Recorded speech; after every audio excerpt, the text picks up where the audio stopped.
there's a lot of land in Rocky Mountain National Park that is privately owned, and there's a lot of documentation for that. And so what we did was we organized that and processed it and wrote finding aids, etc. Nice. So it was really, and we actually learned we learned electronic finding aids, etc. I also did a practicum then at the University of New Mexico's Center for Southwest Research, and I got to do everything for that.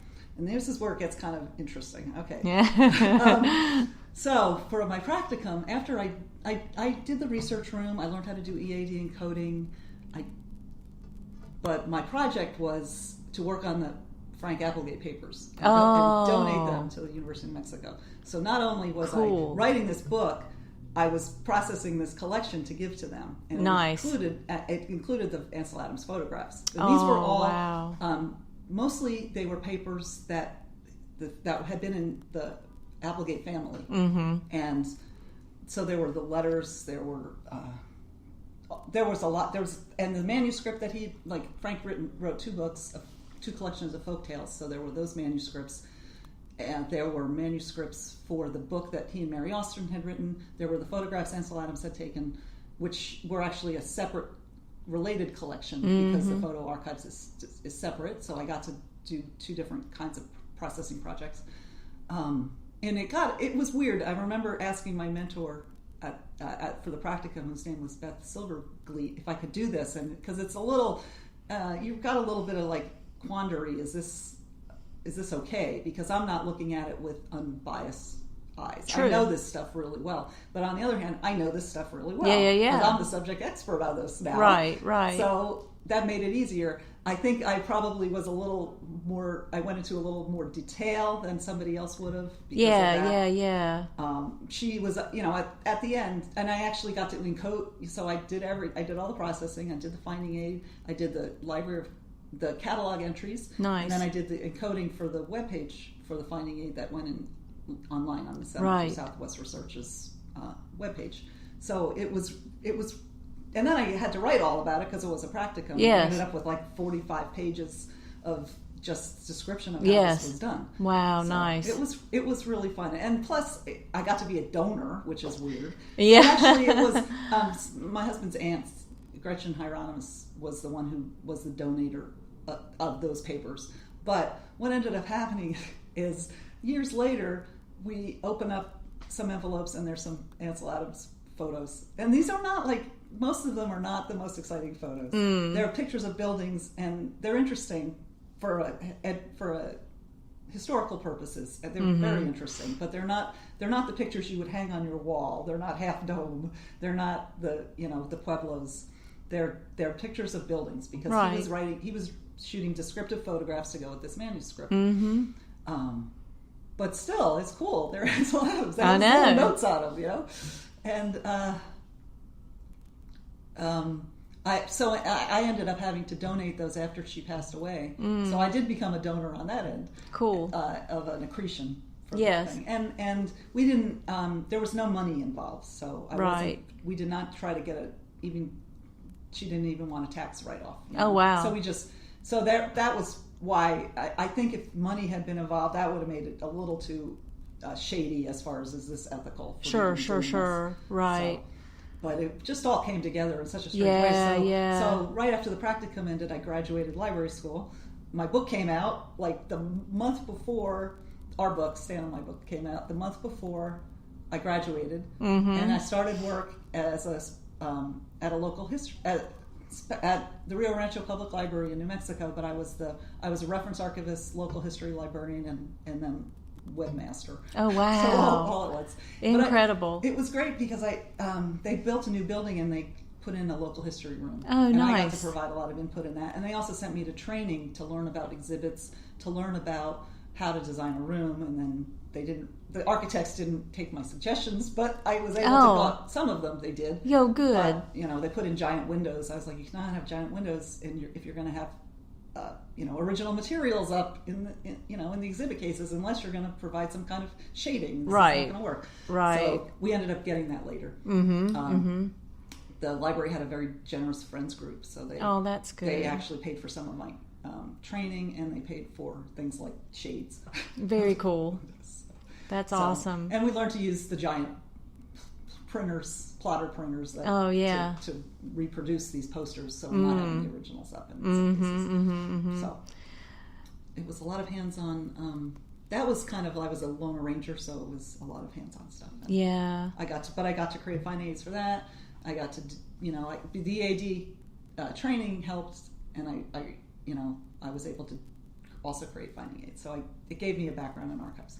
That's awesome. So That's a okay. great story. Yeah, Yeah, pretty crazy. yeah. Meanwhile, I was also still like editing and writing about beer for years until actually, and then I began indexing books for brewers' publications, and I indexed about a dozen, I think, and that just kind of fell into it. So they needed a copy editor one time. I was copy editing.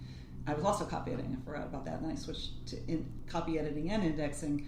And until I became a full-time employee in New Mexico, in St. Louis, which is the next part of the story, I continued to do that. It just got to be too much once I became a 40-hour work employee. Sure. To do both of those things. Right. Was it hard to give up? Was it hard to give up? Yeah. Indexing and editing? Yeah. No. Except I still have a copy editor brain, so I cannot stand typos. Indexing is the kind of thing where you have 2 weeks to get it done, and they give you the manuscript, and it's really, you're working 14 hours and falling. I'd fall asleep and wake up, and because the manuscript is always later than they think, and they always need it back sooner than you.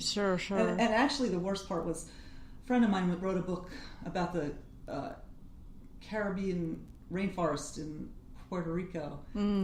He's a biologist, a botanist, and he asked me to a biologist really, and it was for Oxford University Press, and he asked me to write the index. Nice. Meanwhile, another index job that I had committed to came in late, so I was trying to do both indexes within 3 weeks, and I pretty much, that was it. I was like, I cannot do this anymore. They were both breathing down my neck at the same time. I was working 8 hours at work. So Gosh. I actually got, you get sick. I got sick. Yeah. Because it was just too much stress and strain. So did you transfer then from New Mexico to St. Louis? What was the impetus behind the move? Okay. So I have a daughter who's now 21, and one day Stan and I just started talking. Actually, I think my daughter might have been involved in the conversation too. We just started talking about how we would like to drive the Alaska Highway. Oh. And we've traveled all over the United States. I've been in every state twice, and I've been to a lot of foreign countries too, but we like car travel. And the problem with driving the Alaska Highway is you can't really do it on the amount of vacation you have as a regular 8-hour, 40-hour week employee. You just can't. It's a long, long drive. Yeah. And from that, what evolved was we decided I quit my job, and we would travel for a year in an RV, and then I'd find another job. Okay. And it was crazy, but it took like it was 4 years of planning. Oh my goodness. I told my employers I was going to leave probably 18 months ahead of time. Wow. We started socking some money away. Sure. And we had to figure out what to do with my daughter in school, and New Mexico has the most lax homeschool restrictions in the country. Oh, All really? you do is you fill out a form that says, I'm going to homeschool my child, and I won't be enrolling her in public school. And wow. That was it. And you didn't have to, and in many states you have to present them with a curriculum. But we did a lot of research on how to homeschool a kid, and we wanted to tie everything into our travels. So she learned a lot of history, a lot of geology. Cool. She got a lot of junior ranger badges from national parks. She's really not much into history, unfortunately. And we really nailed history. And meanwhile, my husband was really good at math, and so he taught her math. We did a lot of natural sciences work because we were always in places where you could do that. We made her write. We had a blog. She was our main blogger. Oh, people that's awesome. She was kind of cheeky. She was a fan of Dave Barry. I mean, she's like sixth grade. She's a fan of Dave Barry. So she had that sort of Dave Barry snarkiness. Oh yeah. Posts, So people ate it up. And Stan would take photos, and and I would do the homeschooling. I wasn't doing much writing. I kept a journal. I thought maybe about writing something about it afterwards, but I really didn't want to afterwards. I was just I don't know. I just didn't want to anymore. So, and Sam continued to work on his stuff. He actually researched a book called Brewing with Wheat at that time, too. Oh, okay. So, and so what we did is we drove from, my stepson moved to New Mexico, and so he stayed in our house, so we didn't have to sell our house. And we bought this RV, we drove it all the way to Alaska, we got it on the Alaska ferry, and we took it up to Alaska, and we drove across Canada. And then we drove down to New Jersey and parked it at my mom's in the driveway. And my sister once a month to make sure it started. And then we went to Europe for 15 weeks. And my husband finished working on his book because he had spent a lot of time in Germany. And he actually wrote a lot of other things too while he was there. But a lot of our Germany trips and our Belgium trips were tied to brewing things. And actually Italy. So we walk into this, he goes to this beer festival in Belgium and meets these Italian brewers. And beer was sort of just taking off in Italy. This was 2008. And craft brewing was just sort of getting started. And he meets these craft brewers from Italy. And the next day we walk into this place in Belgium and they're like, Stan! And then so we're all getting hugs and they're inviting us to Italy, visit them in Italy, which we saw them in Italy.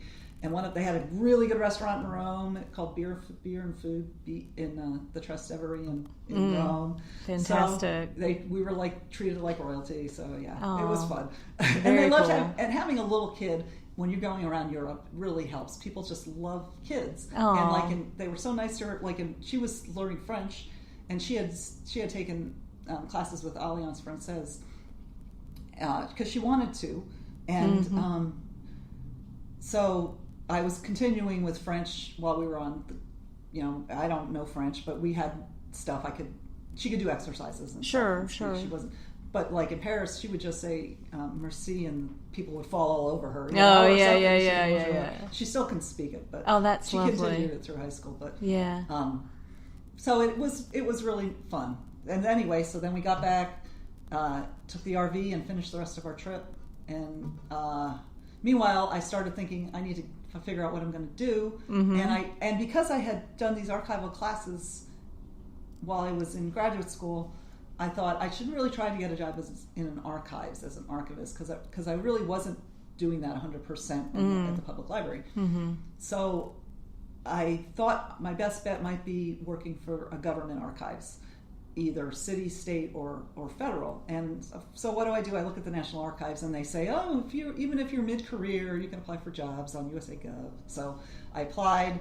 The first time I interviewed, I didn't get hired. That was for the National Archives at St. Louis, and I didn't get hired. And I got a job as a multimedia library supervisor, which paid really well for the Albuquerque Public Schools. And it paid a lot more than the public library job did, which was interesting. But it was a supervisory position. So Right. I didn't have many. I only had 6 people, but it was I was still a supervisor. Yeah.